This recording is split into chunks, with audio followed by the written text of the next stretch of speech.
माँ का बड़ा दिल। एक माँ ही इमोशनल कहानी। एक पति पत्नी के जोड़े के 2 बच्चे हुए। दोनों ही बेटे माँ बाप ने इन दोनों ही बच्चों को खूब प्यार से पाला पोसा, पढ़ाया लिखा, बड़ा किया और इस काबिल बनाया कि यह अच्छी नौकरी कर सकें, समाज में अच्छा जीवन व्यतीत कर सके। अपने बच्चों के लिए दिन रात कड़ी मेहनत करके एक बंगले जैसा 2 मंजिला घर बना कर दिया ताकि दोनों बेटे शादी के बाद भी एक साथ लेकिन अलग अलग कमरों में रह सके, ताकि आगे चलकर कभी बंटवारे का विचार ना आए और इनमें लड़ाई झगड़े ना हो।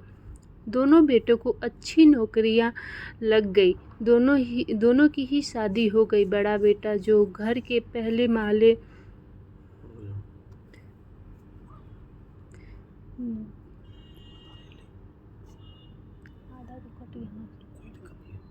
जिम्मेदारियां लेना, जिन बेटों को बिना दिन रात देखे भूख न होता हुआ भी और मनचाहा खाना हमेशा खिलाने के लिए जो माँ तैयार रहती थी, अब उसी माँ को बेटों के यहाँ पर दिनों के हिसाब से खाना दिया जाता था। माँ का दिल बड़ा था। माँ का इस बात की खुशी थी कि वह जैसे भी हो अपने बेटों के साथ रह रही है और इसी खुशी के कारण बेटों के द्वारा दी गई रूखी सूखी भी उसे किसी पकवान से कम न लगती। लेकिन दुर्भाग्य की बात तब हो जाती जब किसी महीने में 31 दिन आ जाए और उस एक दिन माँ को भूखा ही रहना पड़ता। एक बार जब बड़े बेटे कोई कुछ ना बोला, बूढ़ी माँ को भूखा ही छोड़ बेटा और बहू फंक्शन में निकल गए। माँ को थोड़ा दुख हुआ, लेकिन फिर अपने आप को यह सोचकर मना लिया, ठीक ही तो है, कभी कभी बहू को भी घर काम से आराम मिलना चाहिए और भगवान का भंडारा खाने का सौभाग्य किस्मत वालों को ही मिलता है। माँ खुशी खुशी मंदिर में जाकर भंडारा खाई। कुछ दिन ऐसे ही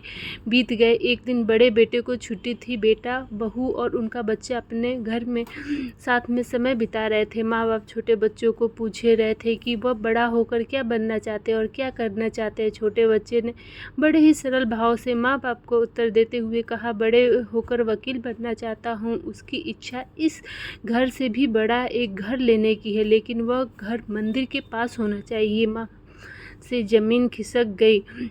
उन्हें अपनी गलतियों का एहसास अब जाकर हुआ था, जो उनके 5 साल के बेटे ने पहले ही कर लिया था। दोनों दुनिया के हर माँ बाप यह सोचकर अपने बच्चों को बड़ा करते हैं कि वह उनके बुढ़ापे की लाठी बनेंगे, ना कि वह लाठी बनकर उनके ही पीठ पर बरसेंगे। कर्म का चक्र निरंतर घूमता रहता है दोस्तों। आज जो तुम दूसरों के साथ कर रहे हो, आगे चलकर तुम्हारे साथ वही होगा, यह तय है।